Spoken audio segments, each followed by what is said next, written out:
കോതമംഗലത്ത് 23-കാരി ആത്മഹത്യ ചെയ്ത സംഭവത്തിൽ പ്രധാന പ്രതിയായ റമീസിന്റെ മാതാപിതാക്കളെ പോലീസ് കസ്റ്റഡിയിലെടുത്തു. തമിഴ്നാട്ടിലെ സേലത്തുള്ള ലോഡ്ജിൽ ഒളിവിൽ കഴിയുകയായിരുന്ന ഇവരെ രഹസ്യവിവരത്തെ തുടർന്നാണ് പ്രത്യേക അന്വേഷണ സംഘം പിടികൂടിയത്. കേസിൽ റമീസിന്റെ പിതാവ് റഹീം 2ാം പ്രതിയും മാതാവ് ഷെരീഫ 3ാം പ്രതിയുമാണ്. ആത്മഹത്യാ പ്രേരണ കുറ്റമാണ് ഇവർക്കെതിരെ ചുമത്തിയിട്ടുള്ളത്. പെൺകുട്ടി എഴുതിയ ആത്മഹത്യക്കുറിപ്പിൽ ആൺസുഹൃത്ത് റമീസിനൊപ്പം റമീസിന്റെ മാതാപിതാക്കളെക്കുറിച്ചും പരാമർശമുണ്ടായിരുന്നു. റമീസ് പെൺകുട്ടിയെ ക്രൂരമായി മർദ്ദിക്കുകയും മതം മാറ്റാൻ നിർബന്ധിക്കുകയും ചെയ്തിരുന്നു. കൂടാതെ മരിക്കാൻ പോവുകയാണെന്ന് പറഞ്ഞപ്പോൾ പോയിക്കൊള്ളൂ എന്ന് പറഞ്ഞ് പ്രേരിപ്പിക്കുകയും ചെയ്തെന്ന് പോലീസ് കണ്ടെത്തി.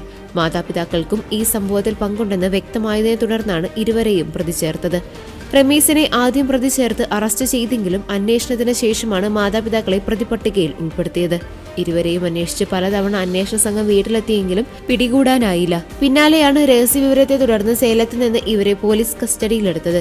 ഇവരെ കോതമംഗലത്തേക്ക് കൊണ്ടുവരും. തുടർന്ന് റമീസിനെയും മാതാപിതാക്കളെയും ഒരുമിച്ചിരുത്തി ചോദ്യം ചെയ്യാനാണ് അന്വേഷണ സംഘത്തിന്റെ തീരുമാനം.